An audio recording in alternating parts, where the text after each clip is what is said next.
Saudara Kapolri Jenderal Listio Sigit Prabowo mengklaim tim akselerasi transformasi polisi selaras dengan Komite Reformasi Polri yang digagas Presiden Prabowo Subianto. Wamensesnek Bambang Eko membenarkan dua tim tersebut akan bersinergi. Namun yang utama adalah tim bentukan Presiden. Upaya perbaikan tubuh Polri terus dimatangkan dengan membentuk tim reformasi Polri. Presiden Prabowo akan membentuk Komite Reformasi Polri. Sedangkan Kapolri telah membentuk tim transformasi reformasi Polri yang terdiri dari 52 perwira tinggi dan menengah Polri.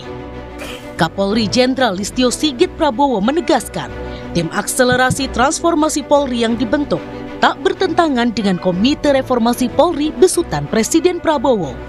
Kapolri bilang tim bentukannya akan berjalan selaras dengan Komite Reformasi Polri. Tim ini nantinya bakal bertugas melaksanakan rekomendasi hingga mengidentifikasi masalah sebagai upaya untuk melakukan perbaikan internal Polri.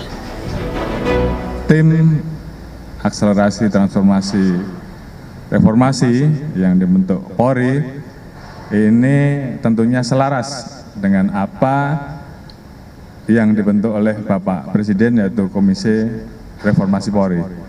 Dan tim ini tugasnya nanti melaksanakan rekomendasi, mengidentifikasi masalah, dan kemudian mengimplementasikan apa yang akan menjadi rekomendasi-rekomendasi yang diberikan untuk memperbaiki.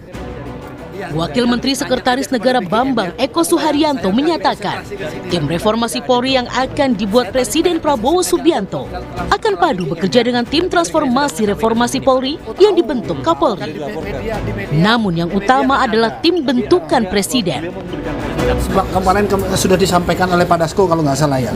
Jadi tim yang reformasi itu Presiden tetap akan membentuk tim reformasi, sehingga kemudian nanti akan misalnya di dalam tim Polri itu dia akan membantu kita, Jadi ada sinergi di situ. Tapi yang penting yang utama itu adalah yang dari tim bentukan Presiden.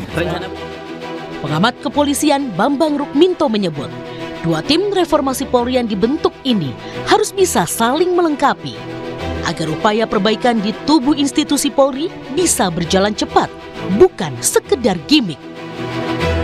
Langkah-langkah strategis sudah dilakukan oleh Polri untuk mendengarkan apa masukan-masukan dari masyarakat. Itu harapannya sih memang ada percepatan terkait dengan upaya membangun Polri yang profesional seperti itu. Memang publik tentunya skeptis apakah karena ini diisi oleh kawan-kawan Polri sendiri 52 orang kan. Ya. Ini jangan-jangan ini hanya sekedar gimmick saja untuk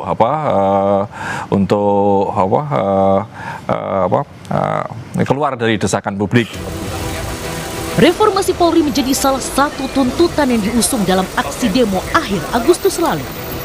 Dengan adanya dua tim yang dibentuk untuk mengawal reformasi Polri, akankah Polri bisa semakin cepat berbenah, memperbaiki diri, sehingga menjadi lembaga yang lebih melayani dan melindungi masyarakat? Tim Liputan, Kompas TV. Dua tim reformasi Polri telah dibentuk, keduanya diakui akan berjalan bersamaan dan saling bersinergi demi perbaikan di tubuh institusi Polri. Apakah proses reformasi Polri ini bisa berjalan lebih cepat? Kita akan bahas bersama dengan anggota Komisioner Kompolnas Yusuf Warshim. Selamat malam Pak Yusuf. Selamat malam Mas Ibrahim. Ini menjadi terjawab ya, karena awalnya kita skeptis Pak Yusuf. Kok yang reformasi Polri tapi yang timnya adalah dari Polri sendiri. Nah nanti ini kinerjanya bagaimana sih Pak Yusuf? Kalau yang Kompolnas lihat kedua tim ini, tumpang tindih nggak sih nantinya?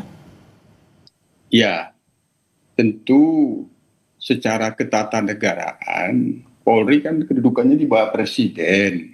Nah, ketika Presiden membentuk tim reformasi yang itu menurut Presiden, ya tentu tidak mungkin ketika Polri membentuk tim yang itu sifatnya internal akan menjadi tandingan, itu sangat tidak mungkin dalam ketatanegaraan. Yang ada tentu dia akan menjadi bagian akan menjadi bagian dari tim yang dibentuk Presiden. Artinya tentu secara ketatanegaraan tim yang sudah dibentuk secara internal oleh Polri itu akan mendukung dan mengikuti, tidak lagi dalam bahasa sinergi, tapi ya mendukung dan mengikuti. Ini kalau bicara secara ketatanegaraan. Jadi jika Presiden sudah membentuk tim reformasi kepolisian, ya mau tidak mau secara sistem ketatanegaraan itu tim internal yang dibentuk oleh Polri itu ya harus mengikuti. Karena itu Polri kedudukannya kan di bawah Presiden, dan memang sebagai alat negara ya akan lebih luas ketika sudah Presiden mengawalinya membentuk tim reformasi, sehingga tim internal nanti akan mendukung kerja-kerja tim reformasi yang dibentuk Presiden. Oke, ini kan kalau tim yang dibentuk oleh Kapolri lebih dulu disampaikan ke publik. Kalau Kompolnas tahu nggak kalau Polri ada rencana nih misalkan dari istana, dari Presiden akan membentuk tim reformasi tersendiri? Ya mungkin bisa saja menyampaikan rencana pembentukan oleh Kapolri kepada Presiden, karena Presiden sendiri telah membentuk adanya staf khusus keamanan dan ketertiban masyarakat dan reformasi Polri, Jenderal Purnawirawan Ahmad Doviri. Nah, jadi itu sangat mungkin memberitahukan. Nah, tapi yang paling penting lagi apa yang dibentuk oleh Pak Kapolri tim reformasi ini ya dapat kita pahami itu merupakan wujud komitmen Polri mau melakukan reformasi. Hanya syaratnya harus membuka diri dengan apa yang dibutuhkan oleh masyarakat yang mau direformasi itu dengan yang diharapkan oleh masyarakat. Yang dibutuhkan itu mungkin yang bisa sifatnya jangka pendek dan jangka menengah. Yang menjadi harapan masyarakat itu bisa jangka pendek, jangka menengah, dan jangka panjang. Nah, oleh karena itu, ketika punya komitmen yang demikian, tentu semakin memudahkan ketika ada tim yang dibentuk oleh Presiden nantinya. Hanya tentu sekali lagi itu kita nilai sebagai wujud komitmen yang harus membuka diri. Itu yang pertama. Yang kedua, Mas Ibrahim, apa yang dilakukan oleh Kapolri dengan membentuk tim ini tentu sesungguhnya apabila sudah mengetahui apa yang harus dilakukan perubahan secepatnya di dalam isu-isu reformasi yang telah disusun, tentu yang paling penting itu ada rencana aksi yang sifatnya jangka pendek dan jangka menengah yang itu segera menunjukkan komitmen perubahannya. Oh, oke. Sebelum tadi, maaf, sebelum tadi yang soal menyiapkan langkah jika sudah ada rekomendasi ini akan dilibatkan juga tidak partisipasi publik jika betul ini bentuk keterbukaan? Karena kan pemerintah ada, dari Polri ada, tinggal dari publik nih. Iya, dalam pantauan kita sampai hari ini yang sudah dibentuk ini sudah bekerja ini. Melibatkan partisipasi publik, ada beberapa tokoh yang bisa dijadikan narasumber, ini sudah dimintain saran dan masukannya, seperti Mas Bambang Rumikno sebagai pengamat kepolisian. Saya kira ini yang bersangkutan beliau juga sudah dimintakan. Nah, ini sudah ada keterbukaan.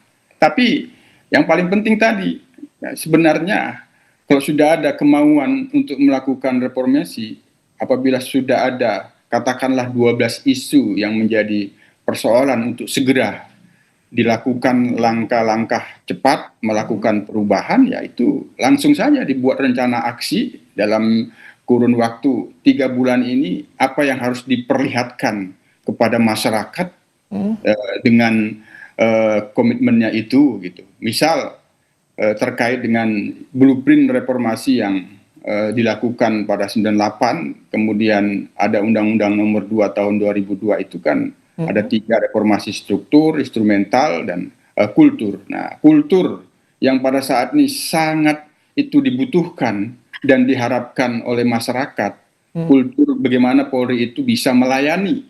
Nah, yang itu sempat ada tagar percuma lapor polisi. Nah, sekarang ada momentum, langsung dibuat rencana aksinya bahwa menjawab tidak percuma lapor polisi dengan aksi-aksi nyata. Ini bisa lebih mudah untuk memulihkan kepercayaan publik pada Polri. Betul sekali. Nah, misal kalau menggunakan rujukan data Kompolnas yang mengeluh masyarakat itu ke Kompolnas, 95% mengeluhkan kinerja kepolisian di dalam menangani pengaduan laporan. Nah, mulai 3 bulan ini tidak ada lagi pelayanan yang bermasalah terkait dengan laporan dan pengaduan. Nah, kan misal masyarakat itu ketika membuat laporan dan pengaduan sebenarnya tidak perlu diminta bagaimana informasi proses tindak lanjutnya. Itu pastinya memang sudah harus diberitahukan apa yang sudah dilakukan. Misalnya dalam 3 bulan ini Kapolri memerintahkan seluruh Kapolda, Kapolres laksanakan apa yang diinginkan oleh masyarakat di dalam laporan dan pengaduan itu. Diminta dan tidak diminta, informasikan progres dan kemajuannya sekecil apapun. Baik. Itu merupakan aksi nyata. Terlihatlah komitmen Polri ingin mereformasi dirinya, memberikan pelayanan yang terbaik kepada masyarakat. 3 bulan ditunjukkan. 2 tim sudah dibentuk ya Pak Yusuf. Tentu jika lebih cepat dan hasilnya lebih juga bisa dicerna publik sesuai dengan apa yang diharapkan publik, ini yang dinantikan. Terima kasih Pak Yusuf Parshim, anggota Komisioner Kompolnas, telah bergabung di Kompas Malam hari ini. Terima kasih. Selamat malam. Selamat malam Pak. Saudara